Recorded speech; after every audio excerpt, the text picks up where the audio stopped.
The chair will recognize himself and then the ranking member for purposes of making an opening statement. The Committee on Benghazi exists because the House of Representatives voted for it to exist, and in the process made it very clear what is expected. If you have not read the House resolution authorizing this committee, I would encourage you to do so. For those asking for a roadmap or a scope of the investigation or want to know what the committee intends to do, the resolution passed by the House of Representatives, I hasten to add, with 7 Democrats voting yes, answers all of those questions.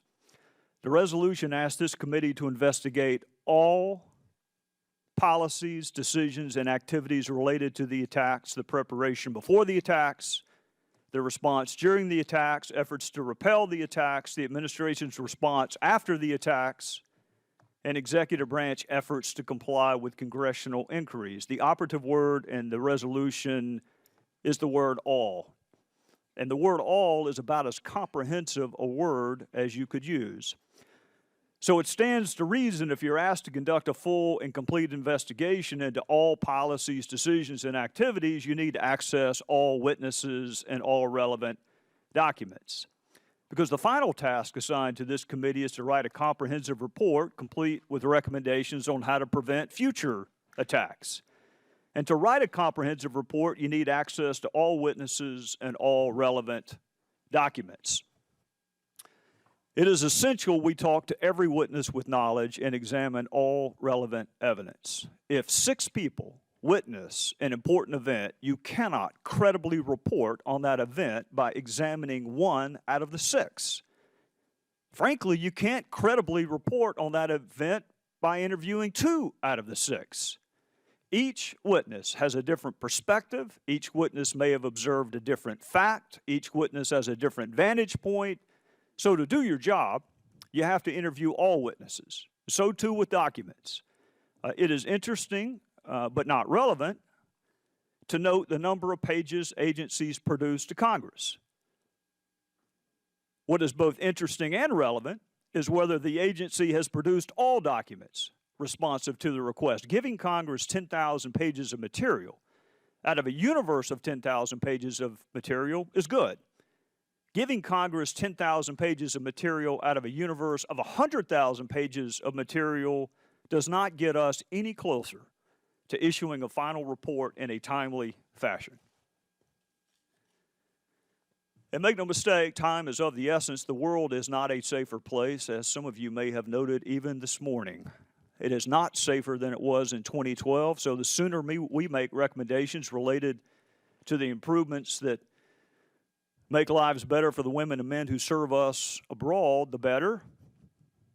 Moreover, time does not make investigations or witness recollections or memories or evidence better either. The purpose of today's hearing is to hear from some agencies and entities about the state of compliance with requests for documents and access to witness, and we have had some success. The State Department provided the committee with 25,000 pages of documents, previously provided to the Oversight Committee, but now with fewer redactions. In addition, this production included, finally, 15,000 new pages of documents. These documents include significantly more traffic from State Department leadership than in previously provided information to Congress. These new documents are a reminder that no previous standing committee compiled or had access to a complete record of events, which is precisely why the Speaker constituted a select committee to produce a complete, definitive record for our fellow citizens. Additionally, as of recent, the CIA made available some of the documents we requested in November. And while it is good to finally receive the new documents, the pace at which this process is moving is not conducive to the committee concluding its work expeditiously, and frankly, it should not take a public hearing to make progress on these requests.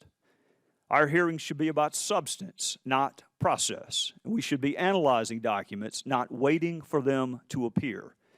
I want to read a quote. I can promise you that if you're not getting something you have evidence of or you think you ought to be getting, we will work with you. And I will appoint someone to work directly with you starting tomorrow. With you, Mr. Chairman, to have a review of anything you don't think you've gotten that you're supposed to get. Let's get this done, folks. That was Secretary John Kerry. And that was in April of 2013. So my objective is simple. I want to be able to look the family members of the 4 murdered Americans in the eye and tell them we found out everything that we could. I want to be able to tell my fellow citizens, including the man from Oregon who sat beside me on the plane yesterday, who used to guard facilities across the world as a Marine, that we made improvements that make women and men who serve us in dangerous places safer. And I want to be able to look my fellow citizens in the eye, regardless of their political ideation, and say, this is what happened, and this is how we can make sure it does not happen again. So there will be no mystery to my questions today. There will be no trickery and no artifice. I want to know when the agencies are going to comply with the request made by this committee so we can finish the work assigned to us, because I have zero interest in prolonging the work of this committee. And by the same token, I have zero interest in producing a product that is incomplete. So in conclusion, I want to be as clear as I can possibly be.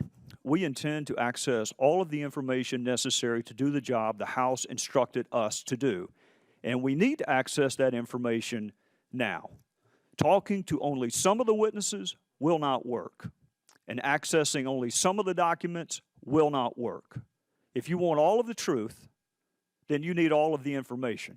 And we will do it in a respectful way, worthy of the memory of the 4 who were murdered and worthy of the respect of our fellow citizens. But it is going to be done. And the sooner the agencies make these documents and witnesses available to us, the sooner we can do what we were asked to do. And with that, I would recognize the gentleman from Maryland.